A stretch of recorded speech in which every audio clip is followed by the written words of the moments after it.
So we'll continue from where we left.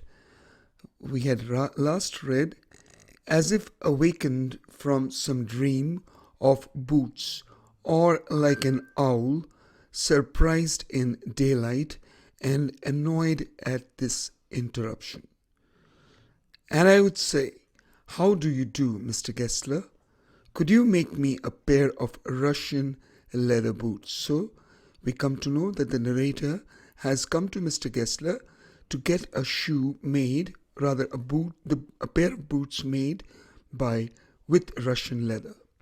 Without a word, he would leave me, returning whence he came from. So, without speaking a word, Mr. Gessler would leave the author and go to where he had come from and into the other portion of the shop. So he would go into otherwise he would also go to the other part of the shop, and I would continue to rest in the wooden chair, inhaling the incense of his trade. So I will wait for Mr. Gessler as he goes back, and I will, smell the smell of his trade, that is, the smell of the leather, while I wait for him. Soon he would come back, holding in his thin, veined hand. So here the author describes the hands of Mr. Gessler. He says that they were thin hands and the veins of the hands were visible.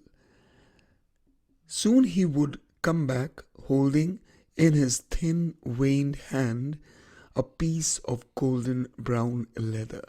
So Mr. Gessler would come back with a piece of golden brown leather in his hand. With eyes fixed on it, he would remark, and he will remark while he keeps on looking at the leather, "What a beautiful piece." Piece here means piece. What a beautiful piece. When I too had admired it, he would speak again. So when I looked at the leather and I admired the leather, he would speak again. When do you want them? Means, when do you want them? That is, the pair of boots. And I would answer, "Oh, as soon as you conveniently can." And he would say, "Tomorrow, fortnight." So he says, tomorrow or fortnight. That fortnight here means 14 days. Or if he were his elder brother, so if it was the elder brother who had come to greet or to meet the author, he would say, "I will ask my brother." Means, I will ask my brother. Then I would murmur, "Thank you. Good morning, Mr. Gessler. Good morning," he would reply. So once the date of delivery is decided, the author would say, "Thank you so much that you are providing it in so many days. Good morning, Mr. Gessler." So Mr. Gessler would reply, "Good morning," he would reply, still looking at the piece of leather in his hands, perhaps trying to imagine how he's going to cut the leather and make the shoes for the author.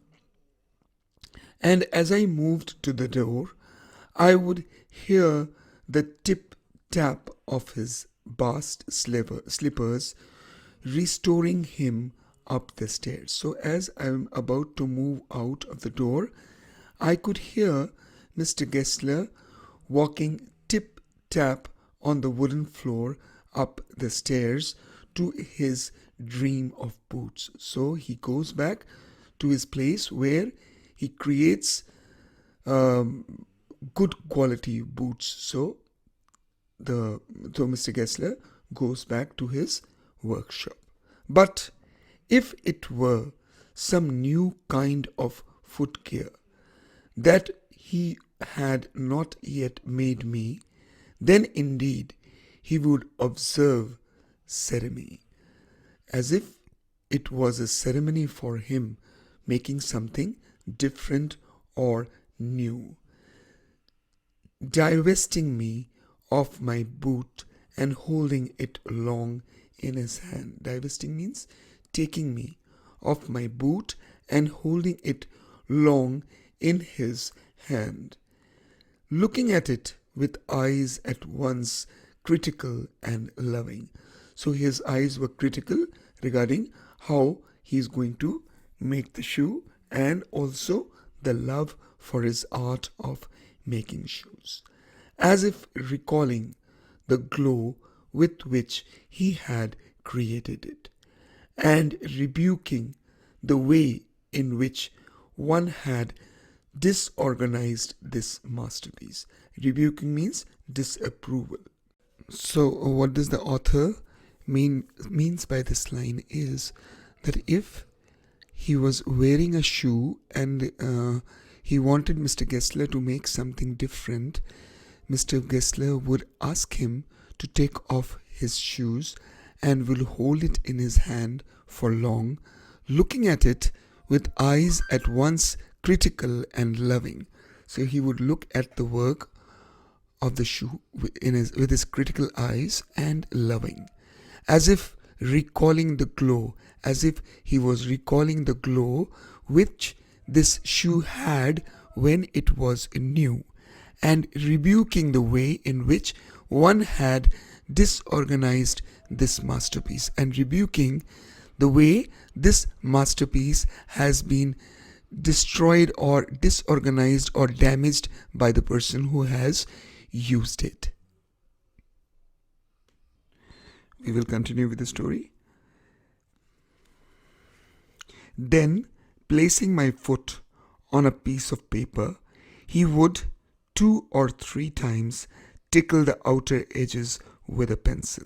So now he will place the author's foot on a piece of paper and take a pencil and mark an outline of the foot on the paper. So this is how Mr. Gessler would take the size of the boots for a particular person, and pass his nervous fingers over my toes, feeling himself into the heart of my requirement. So he would also pass his fingers over the toes of the author, just trying to feel how he should make the shoe so that it fits the author perfectly.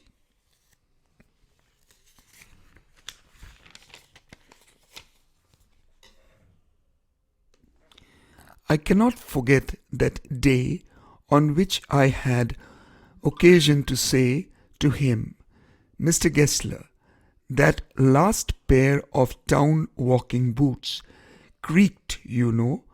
So one day the author told Mr. Gessler that the last pair of town walking boots that he had made for the author creaked. Creaked means to make sound. He looked at me for a time without replying. So Mr. Gessler looked at him as if he is unable to believe what the author is saying. So he looked at me for a time without replying, as if expecting me to withdraw or qualify the statement. So he looked at me in surprise, as if he wanted me to take back his words, because he could not believe the boots made by Mr. Gessler can ever creak, or he wanted the author to qualify the statements. Qualify the statement means to justify, to give details. How could this really happen? And then said, it shouldn't have creaked, means it shouldn't have creaked. It did, I am afraid. So what the author is saying, that some time ago he got a town walking shoe boots made by Mr. Gessler which had creaked. Why Mr. Gessler is taken aback? Because maybe this sort of complaint had never come before to him. So he was little surprised and little annoyed with the creaking of the boots, and also you may say he was little annoyed with himself that how come the boots made by him could ever creak or make a sound while walking. On this, the author says, it did means the shoes creaked. I am afraid. You got them wet before they found themselves. So Mr. Gessler asks him, did you get those shoes wet before you wear them? Perhaps referring to rain, maybe the shoes were wet in the rain before you wore them. I don't think so. At that, he lowered his eyes as if hunting for memory of those boots. So at this, when he heard that the author did not wet them, Mr. Gessler lowered his eyes and tried to imagine when he had made those boots. And I felt sorry I had mentioned this grave thing. And the author felt sorry that he had mentioned this serious thing to Mr. Gessler, because Mr. Gessler has started wondering what mistake he had done while making these pair of boots. Send them back. Send means send them back, he said. I will look at them. So at the end, Mr. Gessler says, please send the boots back. I will have a look at them. A feeling of compassion for my creaking boots surged up in me. Till now, the author was complaining about the shoes, but now he says a feeling of compassion. Compassion means deep sympathy.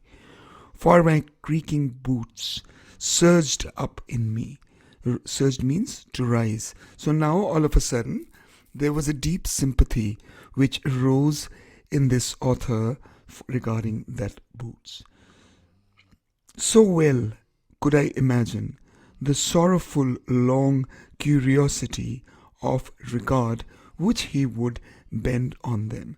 So what he says, so well could I imagine. So I can imagine the sorrowful curiosity. Curiosity means inquisitiveness of regard which he would bend on them. Means now the author could imagine how much sorrowful and inquisitiveness Mr. Gessler would be having since the boots that he had made creaked. So this also shows the loyalty of the author towards Mr. Gessler's products, and also Mr. Gessler's inclination to provide the best quality shoes to his customers. So Mr. Gessler says, some boots means some boots, he said slowly, are bad from birth.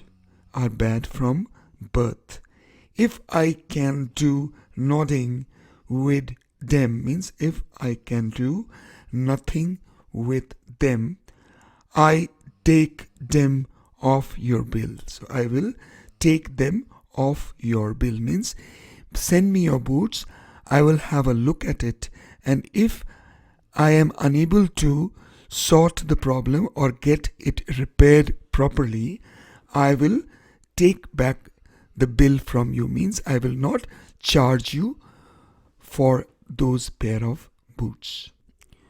Once only, I went absent-mindedly into his shop in a pair of boots bought in an emergency at some large firms.